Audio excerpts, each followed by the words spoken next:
उतने में नारद जी पकड़ लिए। नारद जी ने कहा, अजीत जरा ठहर तो जाइए, कहाँ ले जा रहे हैं? बोली कि मैं अपने घर ले जा रही हूँ, मैं अपने घर ले जा रही हूँ। और कन्हैया ने कहा, मैं तो, मेरी तो जीत हुई थी, क्यों ले जा रही हो?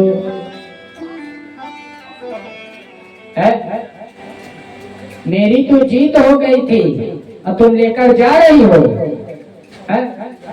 ठीक है, मैं ले जाने दूंगा, लेकिन तुम्हें कुछ उपहार इनके बदले देना पड़ेगा महाराज, तभी मैं ले जाने दूंगा, नहीं तो अन्यथा ले नहीं जाने दूंगा। कन्हैया से कहा, कन्हैया चलो। नारद जी ने कहा, कन्हैया चलो इधर बैठो तुम। अब सत्यभामा रोई ही जा रही हैं। कहा,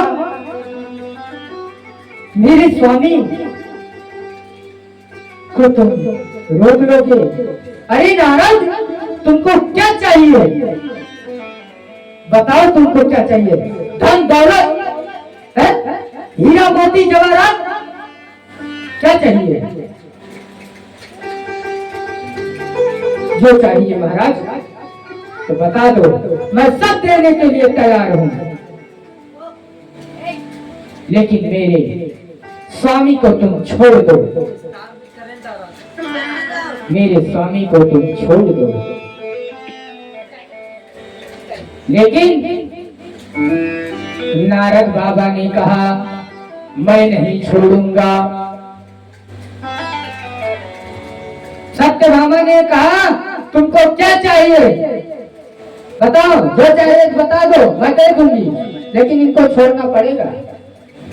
नारद बाबा ने कहा, जो इच्छा करे सो दीजिए, लेकिन इनके बराबर दीजिए।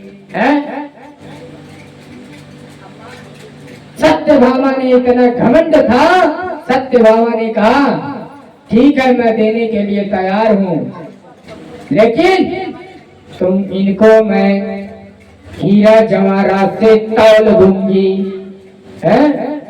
मेरी इतनी सामर्थ्य है, मैं हीरा जवाहरात से तौल दूंगी।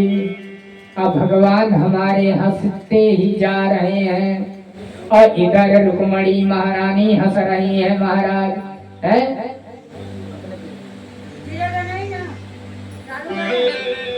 रुक्मणी महारानी हंसती ही जा रही है। कन्हैया रुक्मणी के पास पहुंच गए। अंशासुर कहा, रुक्मणी ने कहा, स्वामी अब तो छोड़ दो, सत्यभामा का घमंड टूट रहा है, छोड़ दो। कन्हैया ने कहा, नहीं, अभी नहीं छोड़ेंगे, अभी इनको घमंड तोड़ना पड़ेगा। नारद जी ने कहा सत्यभामा से, तुम जाओ, मैं कल आऊंगा और इनको लेकर आऊंगा। महाराज दूसरे दिन नारद जी कन्हैया को लेकर आ गए और कन्हैया को बढ़िया बड़ा सा तराजू में कन्हैया को बैठा दिया गया। बोलिए गोविंद भगवान की। गोविंद जी को हमारे आज तराजू में बैठाया गया और गोविंद हमारे तराजू में बैठे हैं। और इधर सत्यभामा ने कहा, जाओ हमारे कक्ष से जितना हीरा मोती जवाहरात है सब उठा लाओ और इसी तराजू पे रख दो। सभी गोपियां दौड़ दौड़ के गई, जवाहरात हीरा मोती सोना चांदी सब महाराज ले आए और लाने के बाद यही धर दिया तराजू पे। जितना उनके पास संपत्ति थी सोने चांदी वाली सारा धर दिया, लेकिन कन्हैया हमारे टस के मस नहीं हुए, हिले तो नहीं। अब सत्यभामा से कहा कि ऐसा है कि सारा हीरा खत्म हो गया, जवाहरात खत्म हो गया, तभी भी नहीं उठे है, तब भी नहीं उठे। तुरंत कहा कि ऐसा करो, लो मैं अपना कंगन देती हूँ, जो मैं श्रृंगार पहने हूँ सोने चांदी का, इसको दे दो। सत्यभामा ने अपना जेवर उतार के धर दिया। महाराज माथे बिंदी टिकुली है, कान का कुंडल, बाजूबल, हाथ का फूल, सब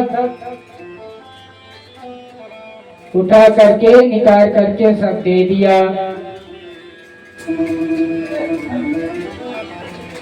और सत्यभामा तब भी कन्हैया का तराजू नहीं उठा, और सत्यभामा रोने लगी। महाराज जब रोने लगी महाराज, तब रुक्मणी ने कन्हैया से कहा कि स्वामी, अब तो सत्यभामा का घमंड टूट गया है, तुम ऐसा करो, धन इनका है, इस तराजू को उठवा दो। कन्हैया हंस करके रुक्मणी से कह रहे हैं, अभी ठहरो, अभी ठहर जाओ।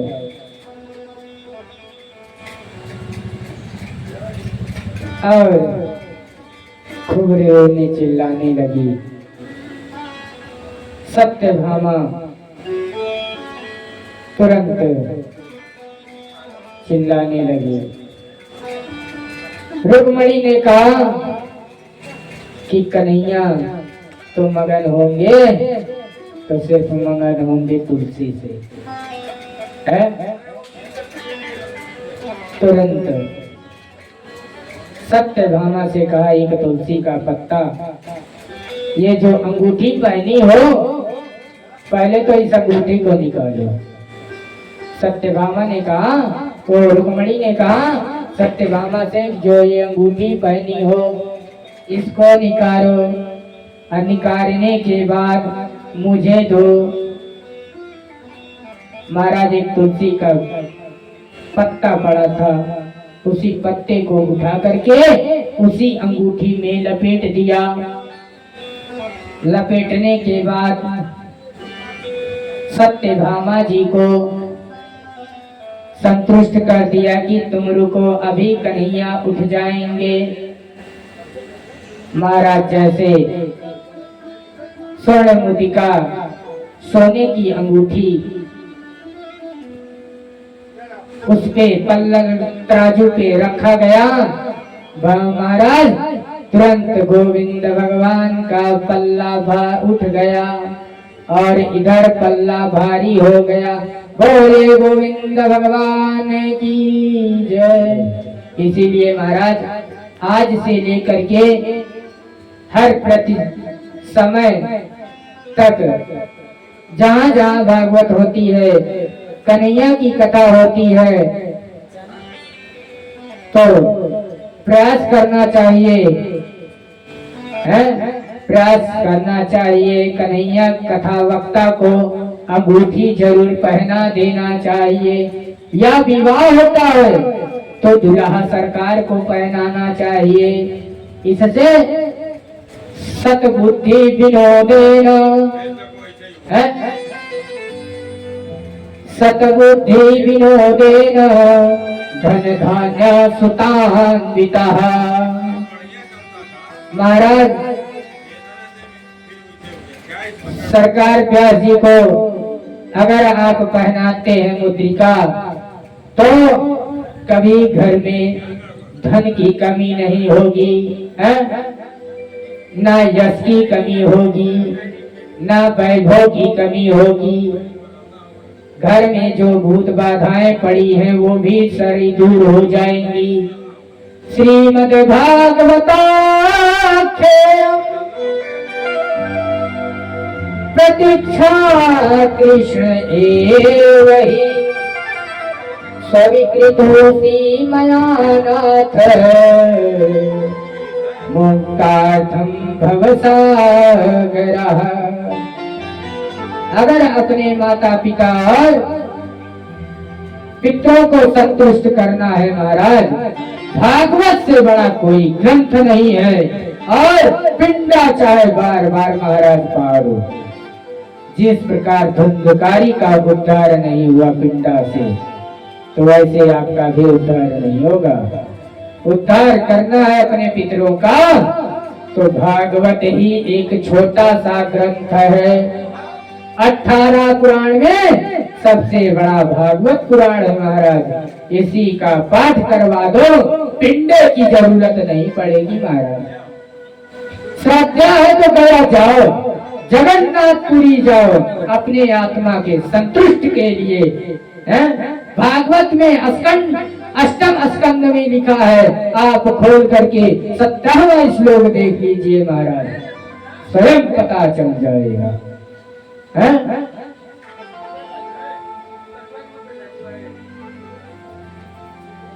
स्वयं पता चल जाएगा। उसमें कहने की तो राह नहीं है। नारद जी ने कहा महाराज जो आप कह रहे हैं यही सत्य है? धन धान्य से घर पूरा परिवार भरा रहता है।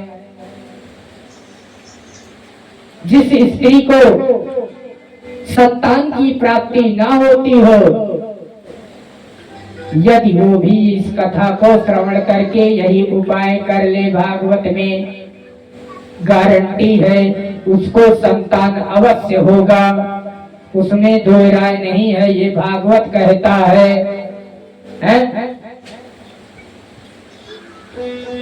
और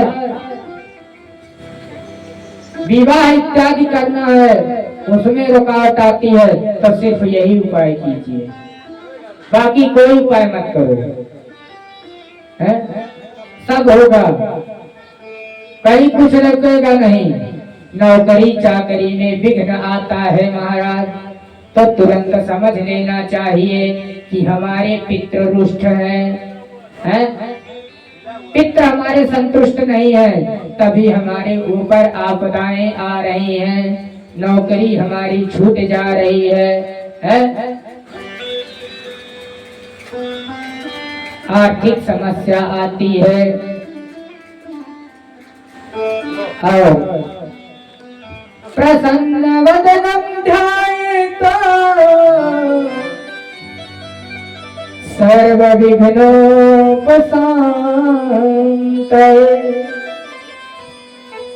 महाराज भागवत कराना चाहिए तो प्रसन्न होकर के, इतना प्रसन्न हो जाइए, गदगद हो जाइए कि उसकी कोई व्याख्या ही न रहे। जैसे व्यक्ति अपने घर में एक छोटा सा शिशु पा जाता है तो खुश हो जाता है, उसी की भांति से स्वयं भागवत के समय प्रसन्न रहना चाहिए। जितना आप प्रसन्न रहेंगे उतना आपके पितरों को संतुष्टि मिलेगी, आत्मा शुद्धि होगी। और 7वां दिन है आज महाराज, आज भगवान के पार्षद आएंगे और सभी धुंधकारी के भांति से सब आज विमान पर बैठ के पितृ चले जाएंगे। और महाराज भागवत क्या कह रहा है कि भागवत हो जाने के बाद पितरों को श्रद्धांजलि नहीं देना चाहिए, है? अगर आपकी श्रद्धा हो रही है तो दे सकते हैं, ना दे तो ज्यादा अच्छा है। सूत जी कह रहे हैं सौनक जी से, कह रहे हैं कि देने की जरूरत नहीं है। क्यों? क्योंकि भागवत में आप इतना खर्च कर दे रहे हैं, सारा वह खर्च आपके ही पित्र पा रहे हैं। देखने के लिए ये ब्राह्मण गण है, देखने के लिए ये व्यास है, लेकिन आपके ही पूर्वज किसी न किसी के रूप से आए हैं महाराज। जितना आप प्रसन्न कर पाए इनको खूब प्रसन्न करें, जितनी सेवा कर पाए महाराज उतना ही सेवा करें। और इतना कह करके भगवान पुरुषोत्तम तुरंत अंतर ध्यान हो जाते हैं। कहा महाराज इधर कन्हैया जी को रुक्मणी से एक पुत्र हुआ और समय भी बीतता गया। एक रुक्मणी से 10 पुत्र हुए महाराज, रुक्मणी से 10 पुत्र हुए और रुक्मणी से लेकर के सत्यभामा को भी 10 पुत्र हुए, जामवंती को भी 10 पुत्र हुए। 8 माताओं के 10 पुत्र हुए हैं। और सबसे बड़ा पुत्र प्रद्युम्न था। प्रद्युम्न जो है कन्हैया की सेवा बहुत करते थे महाराज। प्रद्युम्न अगर मंदिर में जाता था तो बस एक ही श्लोक बोलता था, उसके अलावा नहीं। वह कौन सा श्लोक है आइए हम लोग भी जाने। है सच्चिदानंद रूपाय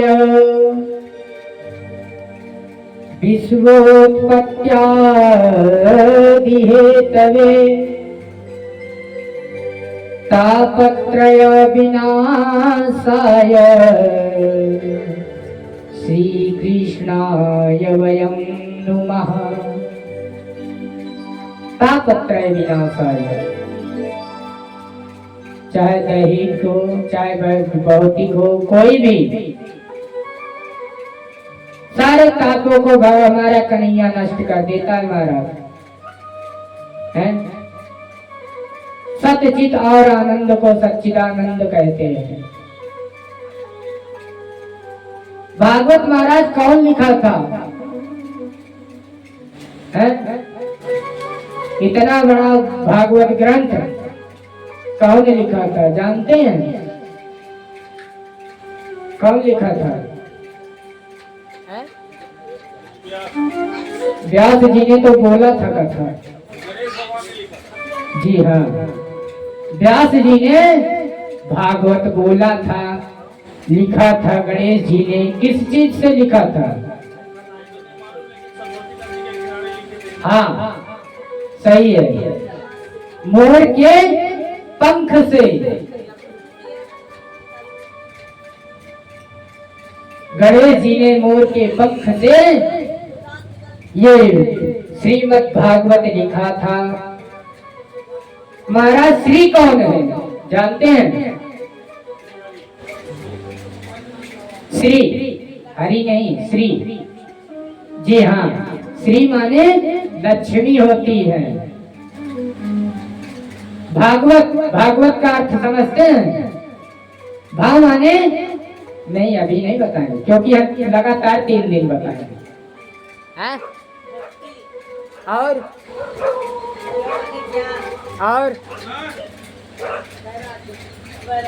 वाह, अब लग गया कि हाँ कथा सुने हैं आप लोग। भा माने भक्ति, गा माने ज्ञान, वा माने वैराग्य। जहाँ पर भक्ति ज्ञान और वैराग्य आ जाए महाराज जान लेना भागवत है, तब समझ लेना भागवत। यही भागवत है। श्री देखिए, आपके नाम के सामने श्री क्यों लगता है? इसलिए लगता है कि लक्ष्मी जी कोई कार्य होगा, किसी में रुकावट होगी तो लक्ष्मी माता पहले आगे खड़ी हो जाती हैं।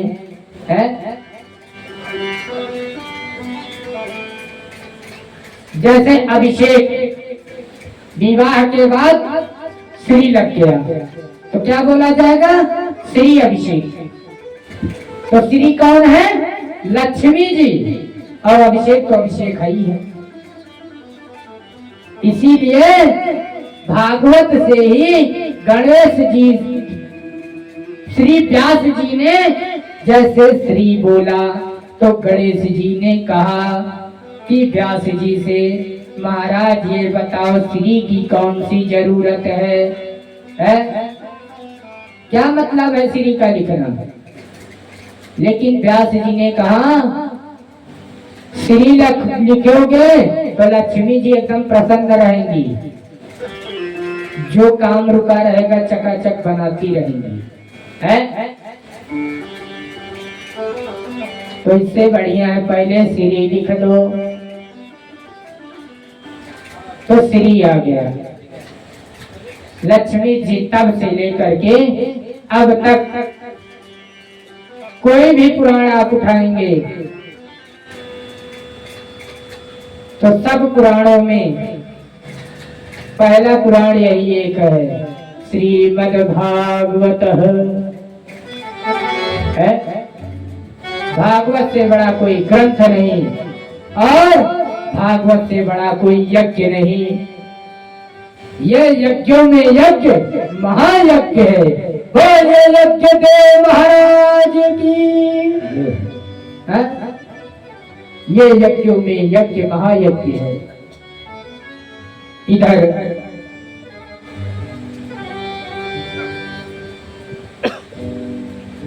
इनको भागवत किसने लिखा, कब लिखा, सब बता करके, किस स्थान पे लिखा, सारा बता करके वृत्तांत। गणेश जी आगे बढ़ गए, व्यास जी आगे बढ़ गए और भी ग्रंथ लिखना प्रारंभ कर दिए। और इस कथा को सुनने से क्या मिलता है? आनंद। इसे श्रवण कर, इसे श्रवण कर मिट जाती है जन्म जन्म की व्यथा। ये है कृष्ण कथा, ये है कृष्ण कथा। आपके जन्म जन्म का जन्मांतर जब पूर्ण उदय होता है महाराज, तभी ये कथा सुनने को मिलता है, नहीं तो दुर्लभ है कथा सुनने के। आपके पास कई ब्राह्मण आएंगे, कई विद्युत जन आएंगे, कई प्रकार की पूजाएं बताएंगे। ये कर दो तो तुम्हारा सही हो जाएगा, वो कर दो सही हो जाएगा। लेकिन सोच विचार करने की जरूरत नहीं है। थोड़ी सी समस्या होता समझ लेना, भागवत ही एक है तरफ। भागवत उठा लो, पाठ करवा दो। मान लीजिए कथा कहलाने की समर्थ नहीं है, पाठ करवा दो, गारंटी व्यासपीठ लेता है, सब सिद्ध होगा। इसे श्रवण कर मिट जाती है कथा, श्रवण कर मिट जाती सब जन्म जन्म की व्यथा। ये है राम कथा, जय जय राम कथा, जय जय राम कथा, जय श्री श्याम कथा। इसे श्रवण कर मिट जाती है जन्म जन्म की व्यथा। ये है कृष्ण कथा, जय श्री कृष्ण कथा, जय जय कृष्ण कथा, जय श्री कृष्ण कथा।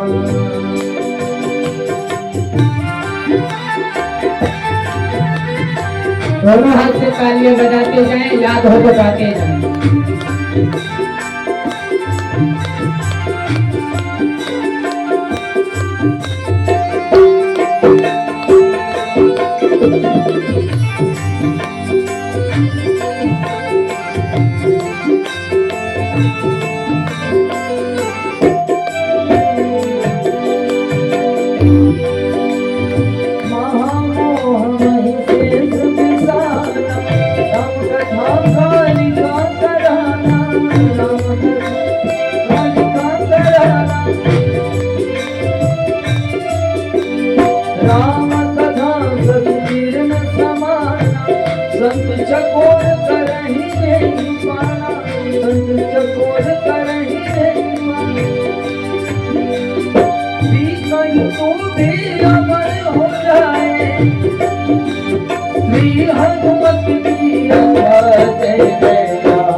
बोलिए गोविंद भगवान की जय हो। इस प्रकार कथा श्रवण करके अपने जीवन को तीर्थार्थ करना चाहिए, बनाना चाहिए और अपने परिवार जन को जो है भगवान की कथा सुना सुना करके उनका कल्याण कराना चाहिए, है? क्योंकि कोई भी कथा सुन लो, लेकिन भागवत जैसी कथा कुछ लोग ही सुन पाते हैं, बाकी लोग नहीं सुन सकते। इतने में कुछ लोगों ने कहा, मुहुर है रसिका भूभाव कहा। महाराज, क्या भावुक जन ही सुन सकते और नहीं सुन सकते? कहा, भावुक जन के साथ साथ स्वजनित भी जन सुन सकते हैं, है?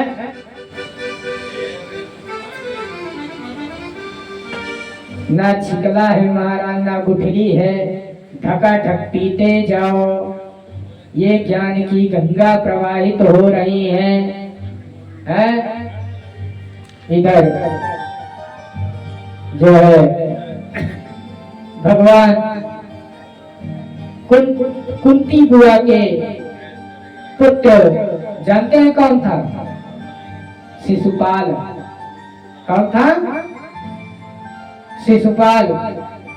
बुआ जी ने कहा था कि कन्हैया, तुम्हारा ये भाई है, अगर कोई गलती कर देता है तो माफ कर देना, है? कन्हैया ने कहा, बुआ मैं माफ तो कर दूंगा, लेकिन संख्याएं भी हैं। कुंती बुआ ने कहा, कन्हैया कौन सी संख्या है बता? कहा, बुआ जी मैं 100 गलतियां इनका माफ कर दूंगा, है? 100 गलती इनका माफ करता हूँ, जो मन कहे सो करेंगे। एक दिन सभा में बैठ करके कन्हैया वहीं खड़ा था। कहाँ? अपने सभा में, और वहीं गुरुजनों भी थे। सबके पास कन्हैया को अपमानित करने लगा, और शिशुपाल से कन्हैया यही कहता है कि शिशुपाल चुप हो जा, शांत हो जा, शांत हो जा। कन्हैया मेरा माफ करता गया, और कटु कटु वचन, कड़ुआ वचन कन्हैया को, गिरे से गिरे वचन शिशुपाल बोलने लगा। महाराज कन्हैया जब 98 गलतियां पूरी हो गई, कन्हैया ने कहा शिशुपाल सुन लो, अब बर्दाश्त नहीं हो रहा है? फिर बोला, फिर माफ किया। जब 100 हो गया, कहा शिशुपाल सुन ले, आगे नहीं, बस इसके आगे गलतियां नहीं होनी चाहिए। बहुत बोल लिया। कन्हैया से शिशुपाल ने कहा, अरे तू कुटिल कपटी, तुझे मैं जानता हूं, तेरे तो बाप जो शब्द बोले उतना क्या कहना। कन्हैया ने उंगली को उठाया, सुदर्शन चक्र को बाहर लाया और शिशुपाल का गला कट गया। शिशुपाल का संहार हो गया। बोले गोविंद भगवान की। इस प्रकार से शिशुपाल का वध हुआ और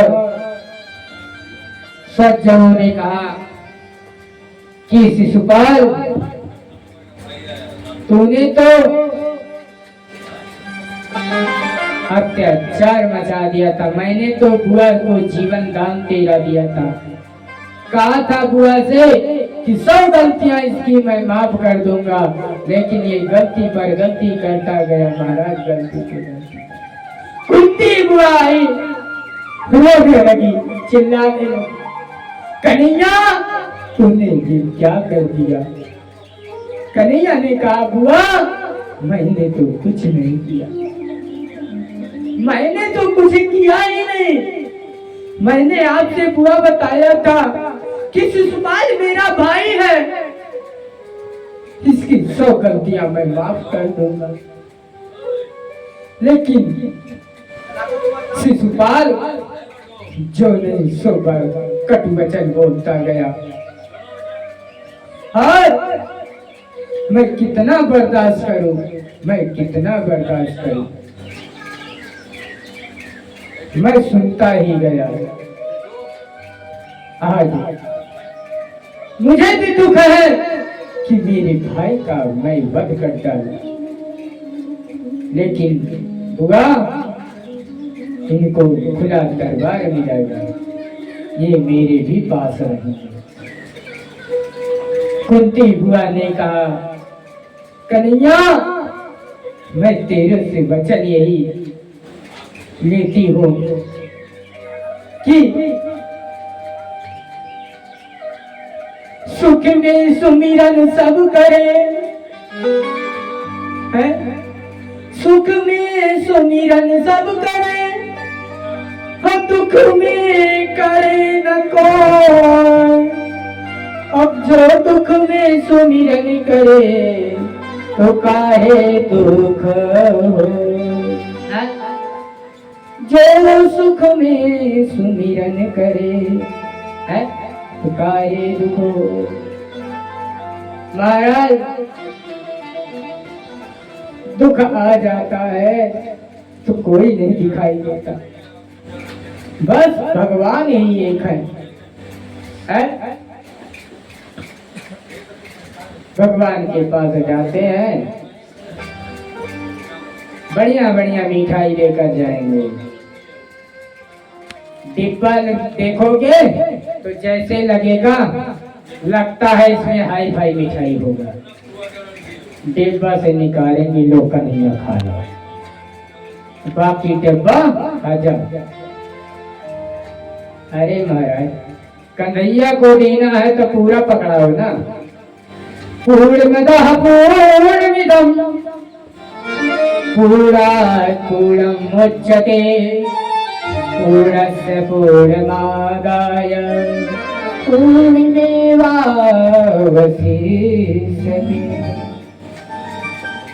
महाराज पूर्ण कौन है जानते हैं? सिर्फ एक नारायण हरि, बाकी सब अपूर्ण है। पूर्ण एक ही है हरि, हरि ही, बाकी कोई नहीं। महाराज जो कुछ मांगना हो तो हरि के पास जाओ, हरि ही देगा। और कहो दुख बताना हो तो पहले जब सुख था तो सुख नहीं बताया, दुख बताने आए हो। हरि जी कहते हैं ठीक है, कोई बात नहीं, कैसे भी आया, मेरे पास तो आया, आकर के बैठा है। और इधर बलराम ने रुक्मी को गदा गदा मार करके रुक्मी का भी वध कर दिया है। आज रुक्मी का भी संहार हो गया। बोलिए गोविंद भगवान की। और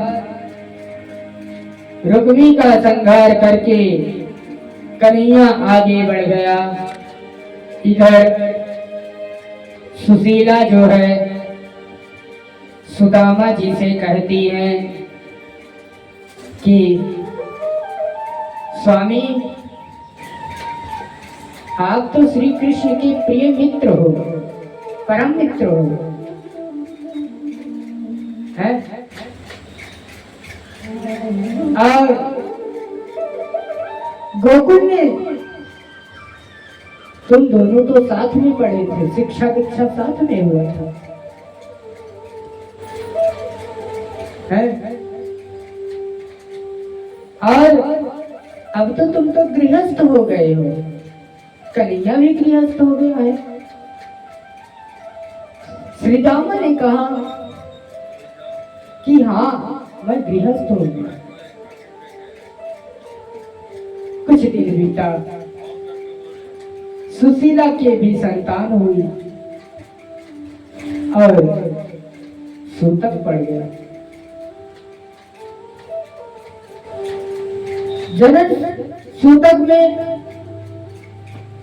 जनना सूतक में कहा जाता है कि देवताओं की पूजा करनी चाहिए, लेकिन शालिग्राम की नहीं करनी चाहिए।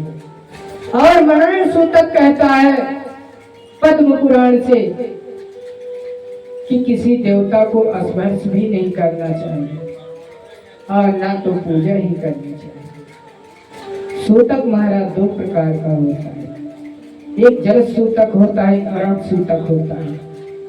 मरण सूतक में कोई मूर्ति की पूजा नहीं की जाती, ना प्रतिमा स्पर्श की जाती है। और जनन सूतक में शालिग्राम को छोड़ करके सबकी पूजा की जाती है महाराज, है? सबकी पूजा की जाती है। आप पद्म पुराण खोल करके 10वें अध्याय के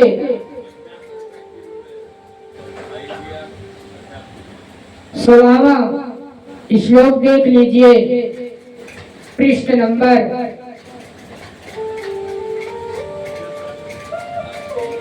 545, पृष्ठ नंबर खोल करके आप चेक कर सकते हैं, उसमें ये लिखा है।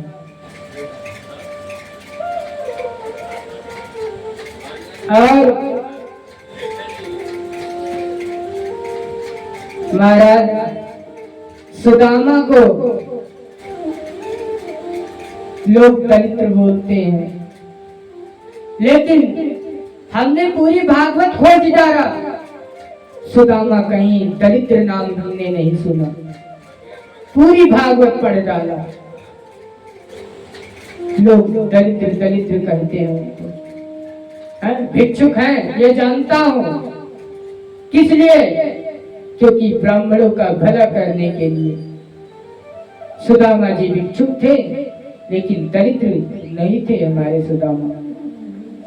यदि अगर दरिद्र होते तो जो भोजनालय का छोटा छोटा तिनका रहता था, जो भूखार्थी आ जाते थे तो सुदामा हमारा देता था, लेकिन सबको देता था। अब स्वयं नहीं खाता था, जल को पी लेता था, रह जाता था। महाराज लेकिन सबको खिला देता था, अपने आगे की थाली बढ़ा देता।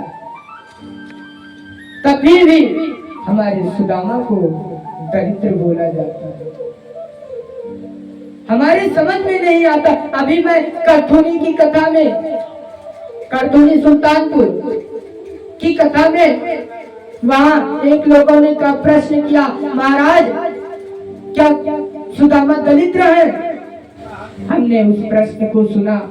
सुनने के बाद मेरे नेत्रों से आंसू आ गए।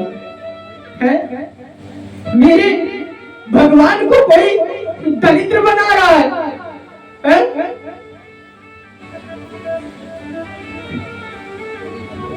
भिक्षुक तो हमारे कन्हैया हो जाते, जो सुदामा ने झूठ बोल करके चने गुरु माता के खा लिए थे। हाँ, तुम लोग सुदामा को हमारे दरिद्र कहते हो? पूरी भागवत देख लो, पूरा श्री सत्यनारायण व्रत कथा की पुस्तक उठा लो। ये छोटी वाली पुस्तक नहीं, बड़ी वाली, उसमें देख लो, कहीं लिखा हो तुम दिखा दो कि हमारा सुदामा दलिद्र है। अरे तुम्हें लज्जा नहीं आती? एक ब्राह्मण को दलिद्र कहते हो? अरे ये तो मत करो।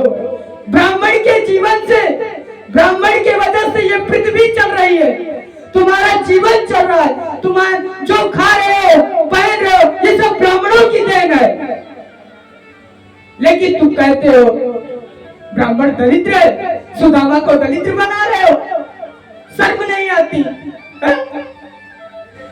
हमारा सुदामा दलिद्र होता तो 4 लोगों के यहाँ से मुष्टिका भिक्षुक न लाता। एक दिन मुष्टिका से भिक्षुक लाता था, एक ही दिन जाता था। वही मुष्टिका से चाहे थोड़ा मिले और चाहे अधिक मात्रा में मिलता था, उतना ही बना के पकवान बना के खा लेता था। और तुम लोग कहते हो सुदामा दरिद्र है?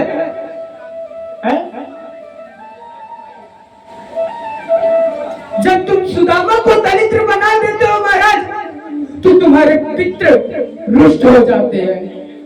तुम तो बोल करके हट जाते हो, लेकिन तुम्हारे पितरों के ऊपर क्या बीतती है वही जानते हैं। अगर यदि तुम्हारे माता पिता को कोई दरिद्र कहेगा, क्या तुम सुन सकते हो? आज हमारे सुदामा को तुम दलिद्र बता रहे हो। हाँ, भिक्षुक को मान ले। अहम ब्राह्मण दरिद्राम भिक्षार्थम भ्रमते मही। सत्यनारायण व्रत कथा भी कह रहा है। सत्यनारायण व्रत पोथी खोल लो, चेक कर लो, उसमें भी कहीं सुदामा ब्राह्मण को दरिद्र कहा गया हो। दरिद्र अहम बोले हैं, दरिद्र नहीं बोले हैं। अहम और दरिद्रता में फर्क है। इधर हमारे कन्हैया को देख लो, उसी चने से महाराज हमारा कन्हैया भिक्षुक हो जाता, लेकिन वो चना सुदामा जी ने स्वयं ले लिया था, इसीलिए कन्हैया हमारा बच गया है? और आज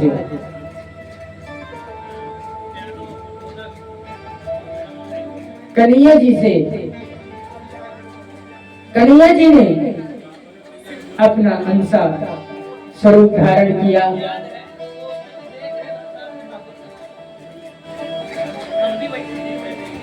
बोले गोविंद भगवान की। कन्हैया हमारा अंसा स्वरूप धारण किया और सुशीला के पास गया। सुशीला से कहा कि सुनो, कन्हैया और सुदामा दोनों मित्र हैं, दोनों मित्र हैं, और जाकर के उन दोनों से मिलाओ, उन दोनों से मिलाओ।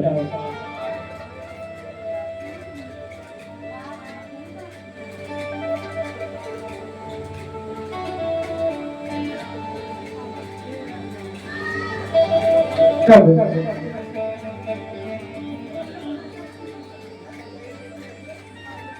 कन्हैया कह करके सुशीला को मना करके चला गया। सुशीला अपने मन में सोच रही हूँ कि अगर मैं कन्हैया से कहती हूँ तो कन्हैया सुनेगा नहीं, कन्हैया सुनेगा नहीं। चलो ठीक है, मैं श्री दामा जी से कहती हूँ, अपने स्वामी से कहती हूँ। स्वामी से कहा कि सुनो, आप जो है मेरे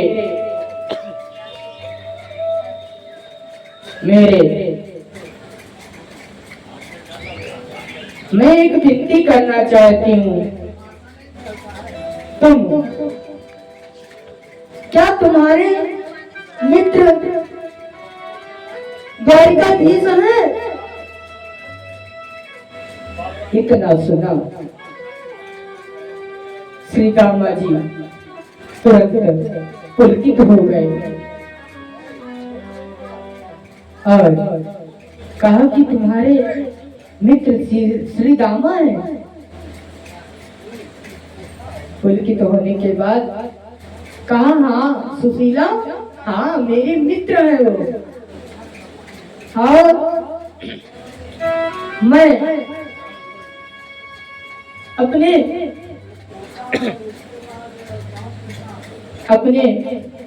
मित्र से बहुत, सुशीला मैं प्रेम करता हूँ।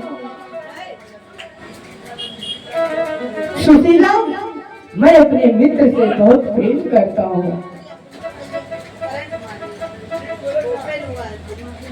कैसे जाऊं सुशीला? मैं तो चाहता हूँ कि कन्हैया के पास जाऊं, द्वारिकाधीश के पास जाऊं, मिलाओ, लेकिन जाऊं तो क्या लेकर जाऊं?